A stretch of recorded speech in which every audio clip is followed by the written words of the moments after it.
யாராவது வந்து கேட்டா மோகன் மேல தூங்குறான், மோகன் படிச்சுக்கிட்டு இருக்கான்னு பேரை சொல்ற. அசிங்கமா தெரியல?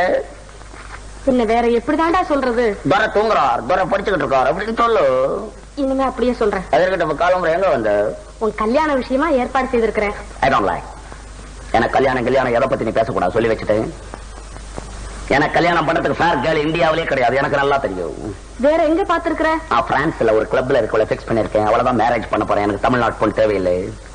ஏண்டா தம்பி இப்படி எல்லாம் பேசலாமா?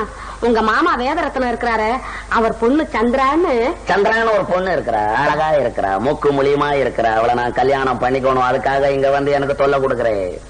கல்யாணமா கல்யாணம் எதுக்கு பண்றதுன்னே இந்தியாவில இன்னும் சரியா தெரியாது. எனக்கும் வயசாய் போச்சு இல்ல? உனக்கு வயசாயிடுச்சுன்றதுக்காக நான் கல்யாணம் பண்ணிக்கணும் இல்ல?